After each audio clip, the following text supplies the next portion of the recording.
여러분, 이 마음의 유전자는 최소 3대 유전됩니다. 정말 강력한 유전자로 내 자녀들에게 대물림이 되는데요. 부부싸움을 할 때 또는 자녀들과 갈등 상황에서 대화할 때 부모님이 나에게 주었던 아픈 말과 아픈 행동을 나도 모르게 대물림하고 있는 경우는 없는지 점검해 볼 필요가 있습니다.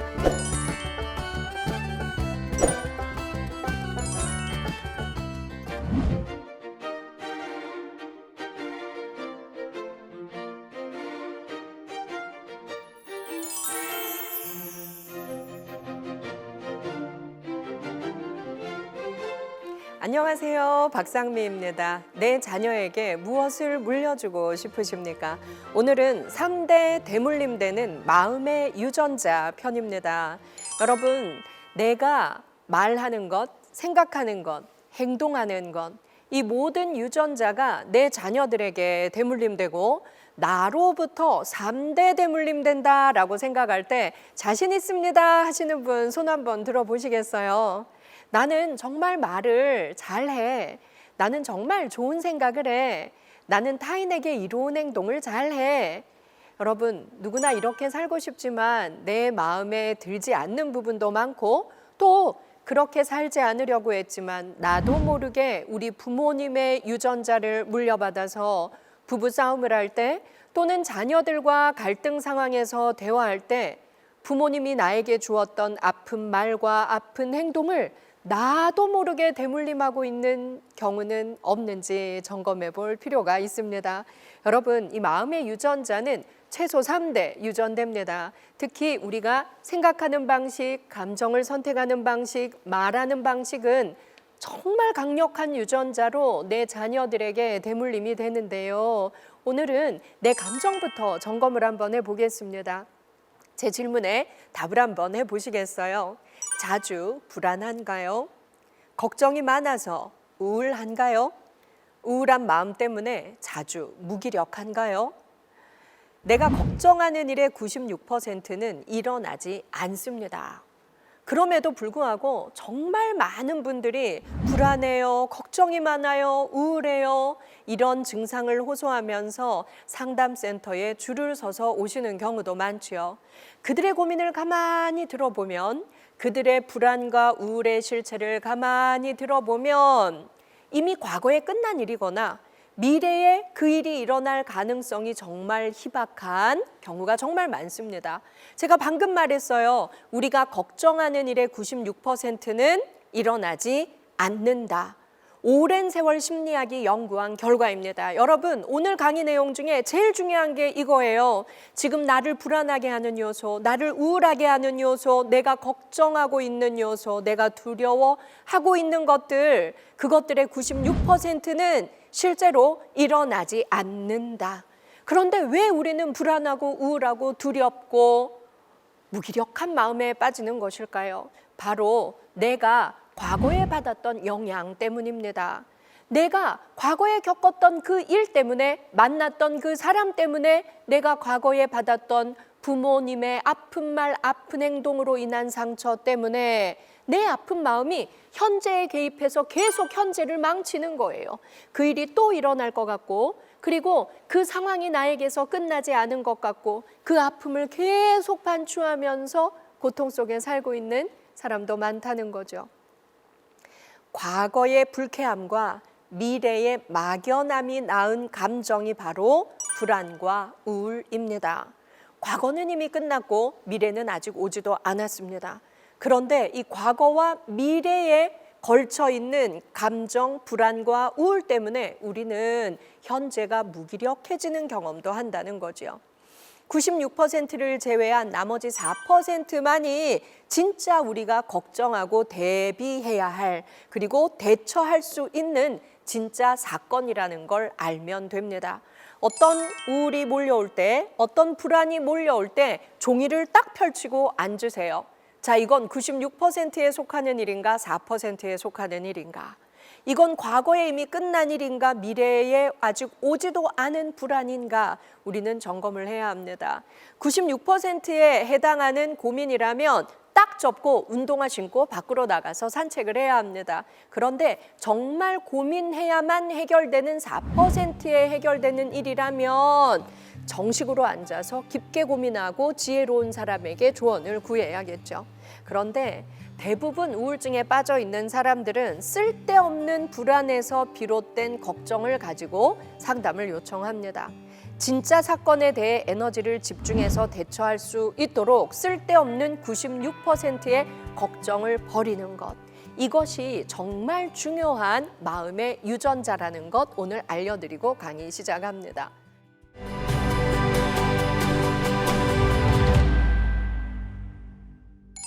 자, 그렇다면 나를 자주 힘들게 하는 건강하지 못한 감정은 어떤 게 있나 한번 떠올려 보시겠어요?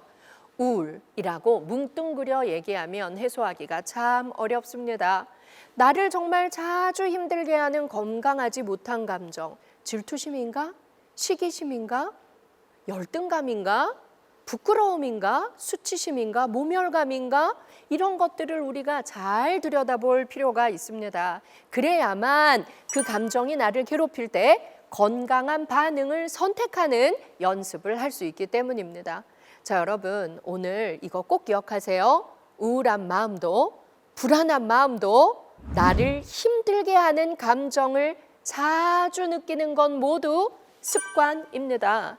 여러분, 습관은 우리 뇌가 결정합니다. 자, 여러분, 우리의 습관은요, 우리의 뇌가 우리의 행동 패턴을 기억하고 계속 그 행동을 강화시키는 게 습관입니다. 그런데요, 나의 과거에 있는 감정, 나의 무의식 속에 들어있는 감정은 불쑥 도둑처럼 자주 나를 찾아와서 나의 현재의 인간관계를 망치고 나의 오늘을 망치고 나의 행복을 빼앗아 갑니다. 도둑과 같은 존재예요. 여러분, 우울한 마음, 불안한 마음, 나를 힘들게 하는 감정은 모두 습관입니다. 그렇다면 우리에게 희망이 있습니다. 여러분, 습관은 우리가 타고난 천성보다 무려 몇 배 힘이 셀까요? 무려 10배 힘이 센 게 습관입니다. 습관은 우리의 행동 패턴을 다시 바꾸어서 평생의 좋은 습관으로 변화시킬 수 있다는 거예요. 타고난 천성보다 10배나 힘이 강한 것이 우리의 습관이기 때문에 좋은 감정을 느끼고 나를 힘들게 하는 감정에서 빨리 벗어나는 습관을 키우는 것, 여기에 희망이 있습니다. 자, 여러분, 핵심 감정이라는 말 혹시 들어보셨습니까? 이 핵심 감정은요, 내가 유독 자주 느끼는 감정입니다.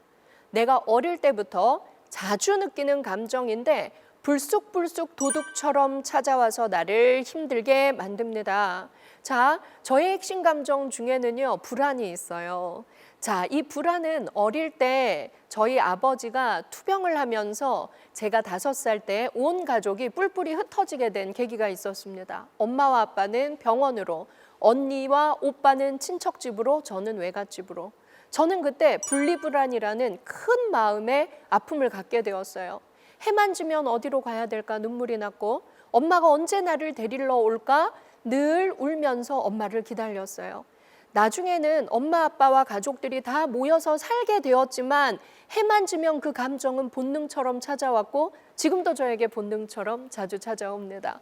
네, 자다가도 벌떡 일어나서 나 왜 불안하지? 고민할 때가 있어요. 생각해보면 아무런 고민이 저에게 없어요. 그러면 나 고민할 게 없네, 불안할 일이 없네, 다시 잠드는 거예요. 여러분이 핵심 감정은 무의식 속에 너무나 뿌리 깊이 박혀있기 때문에 나의 환경이 좋아지고 나의 삶이 바뀌었더라도 나를 오랫동안 괴롭힙니다. 여러분, 내 삶에 지속적으로 영향을 미치는 감정, 핵심 감정을 돌볼 줄 알면 정말 건강한 마음 유전자를 가질 수가 있습니다. 이 핵심 감정은 내가 깨닫기 전까지 끊임없이 나의 무의식에서 내 삶에 개입을 하기 때문에 무서운 존재입니다. 모든 사람은 하나 이상의 핵심 감정을 가지고 있습니다. 이 핵심 감정은 나의 진로 선택, 배우자 선택뿐 아니라 인간관계에도 큰 영향을 미칩니다. 나의 핵심 감정을 깨닫지 못한 채 나는 자주 우울해, 나는 자주 불안해, 쟤는 원래 좀 불안이 높은 애야, 이런 말들 속에서 우리가 살게 되면 평생 이 핵심 감정의 노예가 될 수밖에 없습니다. 그래서 나의 핵심 감정을 깨닫는 것, 그리고 이 감정을 푸는 것은 정말 중요하지요. 회피하지 않고 내 감정을 알아차리는 연습을 할 때 내 감정의 주인이 될 수 있고, 나를 힘들게 하는 그 감정을 잘 다루면서 유연하게 살아갈 수가 있습니다. 저는 상담하면서 많은 어린이들, 청소년들, 청년들을 만나보면 아이들의 불안과 우울이 높은 경우 부모님의 심리검사를 실시합니다. 부모님의 심리검사를 실시해 보면 부모님의 우울이 2배 이상 높고 부모님의 불안과 강박이 아이들보다 2배 이상 높다는 걸 발견할 수 있었습니다. 아이들은 10개월 동안 엄마 뱃속에 있었어요. 엄마와 탯줄로 연결되어 있었죠. 탯줄을 통해서 영양분도 수급받았지만 엄마의 감정도 수급받았습니다. 내 아이가 내 뱃속에서 10개월 동안 가장 많이 경험한 감정이 무엇일까 생각을 한번 해보실까요? 엄마가 평온하고 행복했다면 이 아이는 태어날 때부터 평온하고 평화로운 안정된 감정 상태를 많이 느끼는 유전자를 가지고 태어났을 겁니다. 그 이후에는 양육 환경이 이 아이의 감정에 결정적인 영향을 미치지요. 그런데 엄마가 원래 많이 우울하고 불안이 높은 사람이었고 이 아이가 태어난 이후에도 그런 양육자 밑에서 자라면서 우울하고 불안한 엄마의 말, 행동, 생각들을 많이 겪으면서 자란다면 아빠여도 마찬가지입니다. 이 아이의 핵심 감정은 부모로부터 그대로 대물림 받은 경우가 정말 많다는 것이지요. 핵심 감정은 완전히 사라지지는 않습니다. 심리학자 아들러는 이런 말을 합니다. 성장기의 경험이 삶에 대한 무의식적인 신념을 형성한다. 네. 자, 여러분, 무의식적인 신념을 형성할 정도로 성장기의 경험은 중요하다는 거예요. 우리 부모님의 감정 표출 방식, 말하기 방식은 너무나 중요했다는 거지요. 내가 인지하지 못하는 무의식이 나의 행동과 생각을 지배하게 되는 겁니다. 하지만 우리에겐 희망이 있어요. 나의 핵심 감정을 알아차리고 이 감정이 파생된 나의 경험에 대해서 말할 수 있게 되면 나의 핵심 감정을 나에게 유익한 쪽으로 다룰 수 있다는 겁니다. 저는 5살 때 가족이 뿔뿔이 흩어져서 6개월간 생활할 때 제가 얻었던 불안감, 그리고 소아 우울증, 제 인생에 있어서는 아픈 경험이었어요. 그 경험은 제가 청소년이 되면서 청소년 우울증으로 더 확장되었지요. 성인이 되어서도 끊임없이 저를 불안과 우울로 괴롭혔습니다. 하지만 이 핵심 감정 불안이 어디서 생겼지? 저는 이제 여러분들께 강의로서 말할 수 있어요. 그리고 이 불안을 어떻게 다룰 수 있지? 불안할 때 나는 무엇을 하면 그 감정으로 벗어날 수 있지? 오랜 시간 제가 연습을 통해서 벗어나는 것을 트레이닝하고 나니 이제는 강의의 소재가 되었고요. 저는 누구보다도 우울증 환자, 그리고 불안과 강박이 높은 환자들을 만날 때 더 많이 공감하고 더 많이 위로해 줄 수 있는 자신감과 컨텐츠가 많이 생겼습니다. 이렇듯이 나를 아프게 하는 핵심 감정이 무엇인지, 그리고 언제, 어느 때 내 인생에 어떤 경험에서 생겨났는지 우리가 말할 수 있으면 해소할 수 있는 가능성이 열리는 것이고 얼마든지 내 인생에 유용한 소재로 사용할 수 있다는 거지요.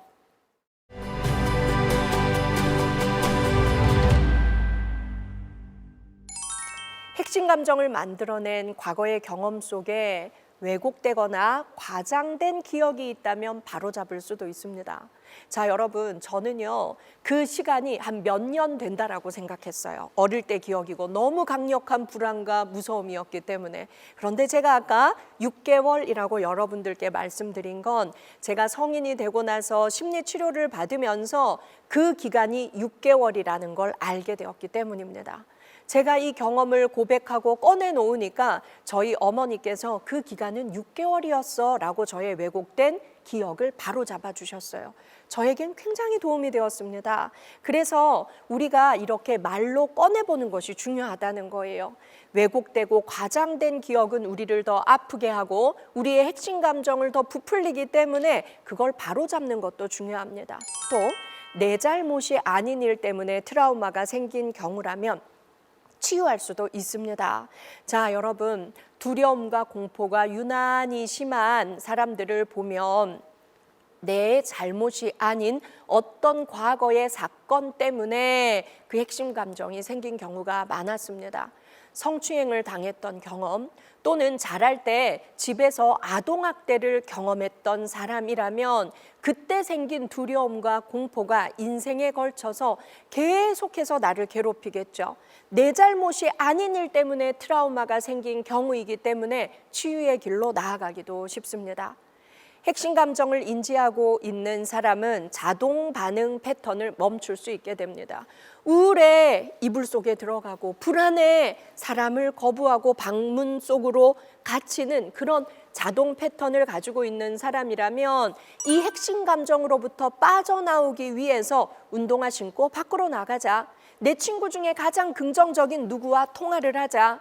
아, 나는 치료가 좀 필요하지. 정신건강의학과에 가서 상담도 받고 약도 먹자. 이런 건강한 반응을 선택할 수 있게 된다는 거죠. 이 핵심 감정은 나의 생각, 말, 행동으로 이어지기 때문에 자식에게 대물림 되는 것입니다. 예를 들어 나의 핵심 감정이 열등감인 사람이라면 내가 자녀를 양육할 때 내가 어릴 때 겪었던 열등감을 내 자녀는 겪게 하지 않기 위해서 더 잘못된 말과 행동을 할 수도 있다는 거예요. 자, 그러면 여러분 우리 한번 체크해 볼까요? 눈을 한번 감아 보세요. 여러분의 핵심 감정은 무엇인지 제가 지금 불러드리는 단어 중에서 내 마음에 딸깍 걸리는 게 있다면 무엇인지 한번 체크해 보십시오. 부담감, 경쟁심, 억울함, 열등감, 외로움, 그리움, 질투, 두려움, 분노, 무기력, 허무함, 슬픔, 불안, 공포, 소외감, 적개심. 눈을 떠보세요. 몇 가지가 걸리는 사람도 있고 유독 한 단어가 아프게 걸리는 사람도 있을 겁니다. 누구나 한 가지 이상의 핵심 감정이 무의식 속에 숨어 있습니다. 자, 그렇다면 우리는 이렇게 질문해야 합니다. 이 감정이 왜 생겼을까? 몇 살 때였지? 누구랑 함께 있었어? 그 장소는 어디였어? 아, 내가 8살 때였어. 처음으로 학교 가서 기뻤어. 처음으로 숙제를 하고 발표를 하는 날이었어. 잘해보고 싶었어. 옷도 예쁜 걸 입고 갔어. 누가 발표할래? 저요! 손도 들었어. 나가서 발표를 했어. 그런데 선생님이 틀렸어. 너는 숙제를 이해하지 못했구나. 들어가!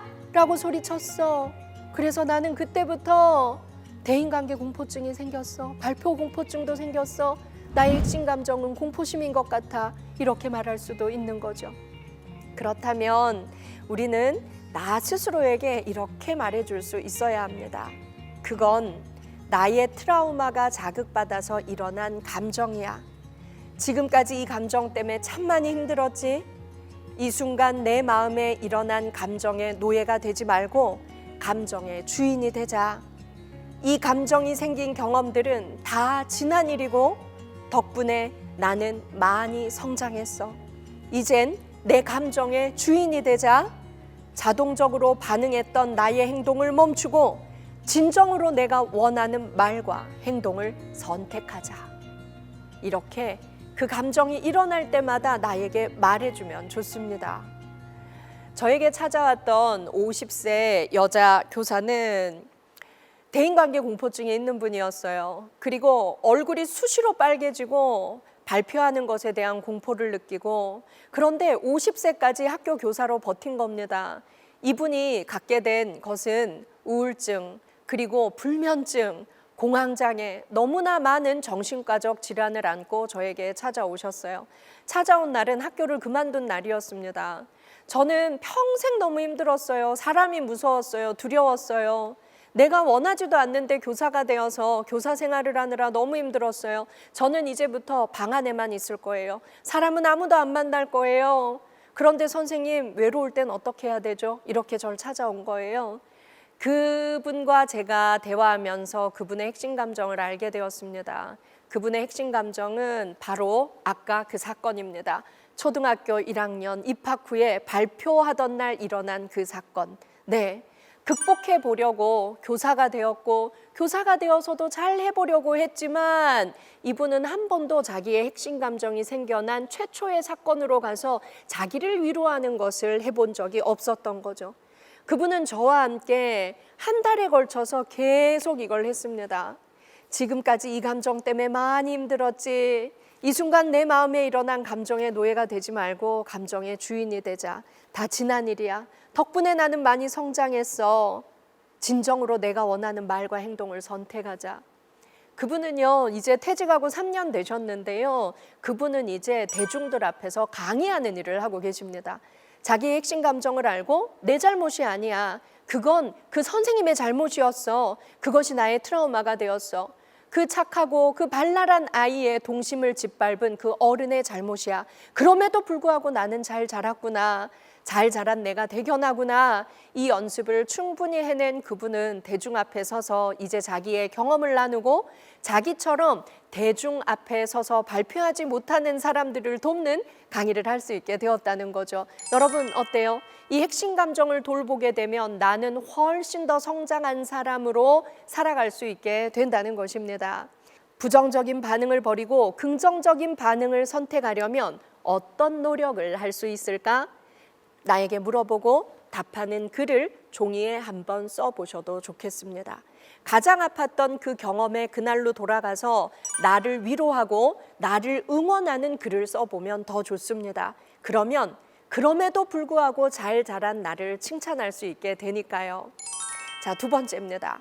여러분, 우리가 이 건강한 마음의 유전자를 만들려면 이제는 생각하는 것, 즉 우리가 나쁜 습관 중에 가장 무서운 독, 비합리적인 사고로부터 벗어나는 연습도 해야 합니다. 자, 여러분, 우리가 가진 습관 중에 가장 나쁜 독이 비합리적인 사고예요. 자, 나도 모르게 갖게 된 비합리적인 사고, 부정적이고 건강하지 않은 사고 방식인데요. 그 첫 번째가 자기 비하입니다. 어머, 오늘 되게 예뻐 보이세요. 옷이 되게 어울리세요. 아니에요. 요즘 살이 쪄서. 제가 이거 오래된 옷이에요. 아니에요. 가찬이십니다. 여러분, 겸손한 사람인가요? 이건 겸손한 사람이 아니라 자기 비하에 병든 사람들의 자동 반응 패턴입니다. 오늘 굉장히 발표 잘하셨어요. 저 감동받았어요. 아니에요. 저는 정말 말을 못해요. 저 오늘 망친 것 같아서 너무 괴로워요. 겸손해 보이시나요? 아니요. 이것도 부정적인 사고의 패턴입니다. 자, 여러분, 나를 너무나 낮추는 것, 그리고 내가 너무 부족한 것 같아서 늘 마음이 괴롭고 그리고 마음이 우울한 것, 이건 부정적인 사고 패턴에 내가 찌들어 있는 겁니다. 내 속에 있는 비합리적인 규칙들이 나를 병들게 하는 거죠. 자, 이런 부모님들 많으십니다. 내 아이가 교통사고를 당해도 내가 부족한 부모라서 사랑을 더 주지 못해서 내 아이가 불행을 겪는 건 아닐까. 여러분, 좋은 부모, 사랑이 많은 부모일까요? 아닙니다. 내 인생에 있어서 부정적인 사고가 나를 병들게 하고 있는 사고 패턴입니다. 잘 인식하지 못하지만 부정적이고 비합리적인 사고 체계가 내 속에 만성화되어 있는 거죠. 그렇다면 극심한 스트레스에 시달리면서 인생이 불행해질 수밖에 없습니다. 그래서 저는 두 가지를 여러분들께 제안합니다. 첫째, 나 자신을 미워하는 마음을 버려야 합니다. 내가 하는 일이 다 그렇지 뭐. 난 왜 맨날 이 모양일까? 이런 생각을 자주 하는 사람들은 자기 미움이 강한 사람들입니다. 자, 아마도 자랄 때 내 부모님으로부터 이런 영향을 받았을 수 있습니다. 네가 하는 일이 다 그렇지 뭐. 너 왜 맨날 그 모양이야? 이런 말을 많이 듣고 자란 아이들은 자기 미움이 아주 높았습니다. 내가 하는 일이 다 그렇지 뭐. 난 왜 맨날 이 모양일까? 나를 비하하고 질책하는 말부터 버려야 합니다. 생각의 구조도 그렇게 굳어버리기 때문입니다. 스스로를 이렇게 질타하는 사람들은 타인에게는 어땠을까요? 똑같습니다. 네가 하는 일이 다 그렇지 뭐. 넌 왜 맨날 그 모양이냐? 직장에서도 이렇게 갑질하는 상사로 성장할 수 있다는 거죠. 둘째, 과잉 일반화하지 않아야 합니다. 자, 과잉 일반화란 작은 일이 일어나도 아주 크게 일반화해서 받아들이는 거예요.